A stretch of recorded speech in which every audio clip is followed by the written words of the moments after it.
So hello hi good morning, কেমন আছো তোমরা সবাই? সো অনেক বছর হয়ে গেল আমি তোমাদের সঙ্গে হয়তো কোনো রকম ভিডিও শেয়ার করিনি। অ্যান্ড এটা কিন্তু ছিল আগের সানডের ভিডিও। তো ভাবলাম যে ব্যস্ততার কারণে ভিডিওগুলো পোস্ট করাই হচ্ছে না, তো আজকে চলো কী করেছি তোমাদের সঙ্গে ওটা একটু শেয়ারই করে দিই। তো এখানে আমি দুটো নারকেল কুড়িয়েছিলাম, আর নারকেলটা আমি একটু চিনি দিয়ে ভালো করে পাক দিয়ে নিয়েছিলাম। আর এখানে একটু চালের গুঁড়ো, একটুখানি ময়দা আর সুজি দিয়ে আমি একটা ব্যাটার বানিয়ে নিয়েছিলাম। আর তারপর আমি ফ্রাই প্যানে এখানে আমি বানাবো পাটিসাপটা। আর তোমরা এটাই ভাবছো হয়তো এই গরমে পাটিসাপটা কেন, তো আগেই বলে দিই আমার হাজব্যান্ড এসেছিলো অ্যান্ড ও আজকে রাত্রেই চলে যাবে। অ্যান্ড ও থাকে হচ্ছে কাশ্মীরে, অ্যান্ড কাশ্মীরে ওদের নন বেঙ্গলি বন্ধুদের জন্য ও বলেছে যে পাটিসাপটা নিয়ে যাবে ওদের জন্য। ওরা নাকি কোনোদিন খায়নি অ্যান্ড কী জিনিস এটা ওরা জানে না। সো এই জন্যই রাত্রে করে আমাকে এই পাটিসাপটাটা করা হচ্ছে। আর ওখানে ঈশিতা কিন্তু পাটিসাপটা করেছিল একটা, উৎসুক হয়ে খুব, অ্যান্ড ওর বাবার জন্য নিয়ে গেল। আর এদিকে একটুখানি দুধ পুলি করছিলাম, ওর জন্যে দুধটা এখানে আমি জাল দিয়ে নিয়েছি। যেহেতু পুলিটা আমি ঠিক মতন পারি না, তো সেখানে আমার হাজব্যান্ড কিন্তু এই পুলিগুলো করে দিচ্ছিলো, মানে শেপটা আনছিল, আমি ঠিক মতন ওটা পারি না। তো দুধ পুলিটাও করেছি অ্যান্ড এটাও ও নিয়ে যাবে ওখানে। তো যাই হোক, ওর ভোর 4টে নাগাদ চলে গেছে। অ্যান্ড সকালবেলা আমি এখানে ঈশানিশি তাদের টোটো করে পাঠিয়ে দিয়েছি, কারণ আজকে আমি ওদেরকে নিয়ে যেতে পারিনি। তো যাই হোক, তারপরে এখানে আমি তোমাদেরকে এটাই দেখাচ্ছি যে আমি কিন্তু একটা বিটরুট আমলার একটা পাউডার কিনেছি, যেটা 700 টাকা দাম। অ্যান্ড এটা আজকেই আমি স্টার্ট করেছি। আর এটা যে এত বাজে খেতে, মানে আমার মতন তিতো শাক পাতা দিয়ে ভাত খাওয়া মানুষ এটা খেতে পাচ্ছে না। আমি জানি না এটার কি বেনিফিট আমি পরে পাবো। তো যাই হোক, তারপরে আমি স্নান টান করে এখানে চলে এসেছি একটু রেডি হতে।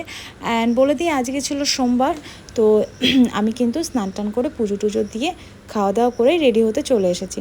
তো ভাবলাম যে আজকে মানডে, তো আজকে আমি একটু সাদা ড্রেস পরি, তাই আমি ওখানে একটু সাদা ড্রেস পরেছিলাম। আর ওখানে কিছুই না, সানস্ক্রিন লাগিয়ে একটু কাজল পরে লিপস্টিকটা দিয়েছি। তো বুঝতে পারছিলাম না কোন লিপস্টিক দেবো, তো আমি এখানে পরেছি লাল লিপস্টিক। আর এত বাজে লাগছিল, মানে খুব টকটকে কালারটা হয়ে গেছিলো। তো আমি ভাবলাম যে না থাক, এটাই থাকবে। আর চুলের তো আর কিছুই নেই, এই কটাই ছিল। তো চুলটা একটুখানি বেঁধে নিয়েছিলাম, আর লক্স কাটার জন্য আমি নিজেই কেটে নিয়েছিলাম আমি নিজেই। আর আমি তারপরে পরে নিয়েছিলাম হাতে একটু ঘড়ি, আর চুলটা কেটে আমি একটুখানি থুপথুরি দিয়ে চুলটা ফেলেছিলাম, কারণ খুবই বাজে অবস্থা, মনে হয় যে হয়তো আমার চুলে সত্যিই নজর লেগে গেছে। তো যাই হোক, তারপরে আমি এখানে একটা সাদা ব্যাগ নিয়ে নিয়েছিলাম আর পারফিউমটা লাগিয়ে আমি বেরিয়ে গেছিলাম। আর এখানে আমি চলে এসেছি শেওড়াফুলি ঘাটে, ঘাট পার হব। লঞ্চে বসেছিলাম অ্যান্ড পুরো রাস্তাটাই ক্যামেরাটা আমার হাতে ছিল। জানি না কেমন কেমন একটা ভয় ভয় লাগছিল। অ্যান্ড সত্যিই জলে প্রচণ্ড ভয় লাগে, আবার জলটাকেও ভালোবাসি। তো যাই হোক, লঞ্চে বসে আমি ঘাটটা পার করে ওই সাইডে চলে গেছিলাম, মানে ওই পারে শেওড়াফুলিতে। আর এই রাস্তাটায় আমি একা একা যাচ্ছিলাম, এত ভয় লাগছিলো বুঝতে পারছিলাম না। তো আমার কাছে গুগলের লোকেশন ছিল, আর এই লোকেশনে আমি এখানে পৌঁছে গেছিলাম। তো এটা কি ভালো মন্দ বৃত্তান্ত আমি অবশ্যই তোমাদের সঙ্গে পরে শেয়ার করব। আর তারপরে এখানে আমি আমার বান্ধবীদের সঙ্গে আবার চলে এসেছিলাম ঘাটে। ওরা ওই দিক থেকে, মানে স্টেশন ধরে ওরাও চলে গেছিলো বাড়িতে। আর আমি ভাবলাম ততক্ষণ ওই দিক থেকে, মানে শেওড়াফুলির ওখান থেকে কিছু মাছ টাছ কিনে নিই। একদম রাস্তার ওপরেই বসেছিল, মানে রাস্তার সাইড দিয়েই বসেছিল। তো দেখলাম ব্যারাকপুর তুলনায় ওদিকে অনেকটাই কম দাম। তো আমি কিছু সবজি আর কিছু মাছ টাছ কিনে কিন্তু ওদিক থেকে আমি চলে এসেছিলাম বাড়িতে।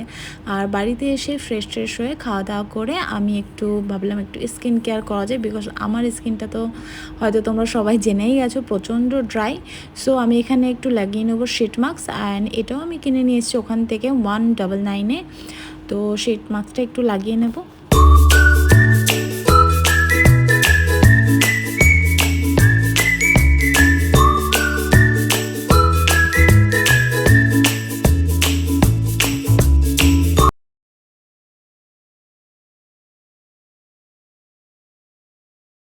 অ্যান্ড এই শিট মাস্কটা আমি ততক্ষণ লাগিয়ে রাখবো যতক্ষণ এর সঙ্গে যে অয়েলটা আছে ওটা আমার স্কিনে অ্যাবজর্ব না হয়ে যায়।